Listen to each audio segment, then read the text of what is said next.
बाळूमामांची भाकणूक.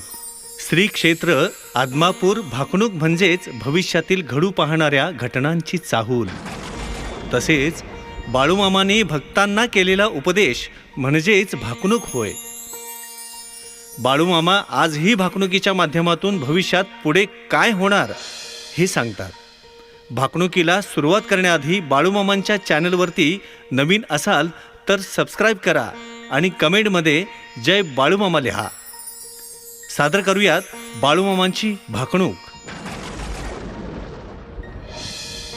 चालवीन चालवीन क्रिया चालवीन, धोण्याच्या बाळाची मेघमाळा, आकाशाच्या फळा, बांधा आड बांध, शिवा आड शिव, मेघाची कावड गैरहंगामी उदंड हाय. मेघाच्या पोटी आजार हाय, द्रोणागिरी डोंगरावर देव एका पायावर उभा राहिलाय. लागलाय दुनिया निहाळायला, त्याच्या मागे अंधार पुढे अंधार. जगात डोंगरा एवढं पाप आणि दोरी एवढं पुण्य शिल्लक हाय. दोरीच्या आधारावर डोंगर तरलाय.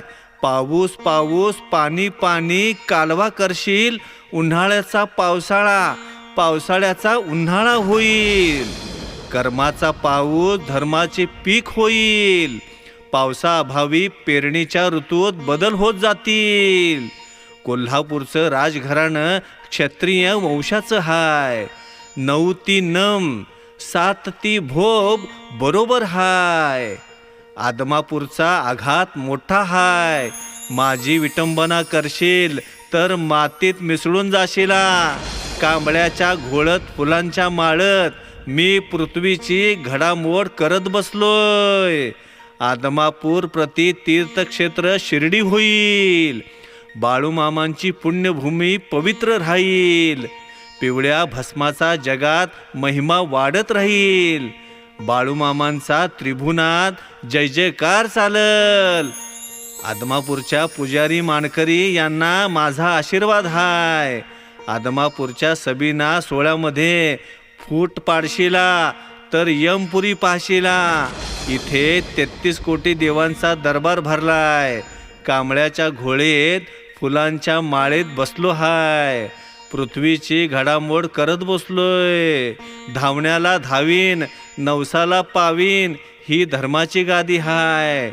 धर्माच्या गादीला तुम्ही रामराम करा. पिंजऱ्यातील रागू भाषण करील. पहिला मोगरा धुपून जाईल, दुसरा मोगरा मध्यम राहील. उडान मारल, तिसरा मोगरा राजी बसल. तुम्ही बघाल अश्विनी भरणी, कार्तिकी रोहिणी, मिरगाच्या बहिणी सरती रोहिणी निघता. मिरग कुणी कोकण बांधारी, कुणी मिरवील बांधा आड बांध, शिवा आड शिव.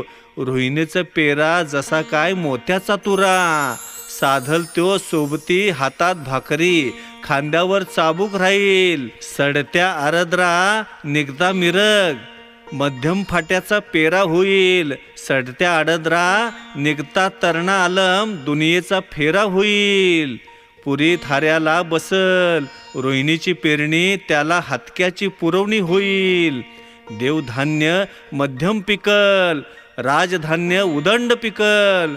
धारण धोरण जगाचे जीवन होईल खळ्याच्या काठी. 3 मापटी म्हणशीला, 3 मापटी म्हणता म्हणता शेरावर येईल. शेरावर म्हणता म्हणता चिपट्यावर येईल. खरीप भरीप बहुत उदंड पिकल, जमिनीतील धान्य उदंड पिकल. तांबडी रास मध्यम पिकल, काळी रास सुफल जाईल. मूग तूर सोयाबीन कडधान्य उदंड पिकल. सर्वसामान्य माणसाला पुरावा करेल, डाळीचा भाव तेजीत राहील. पांढरे धान्य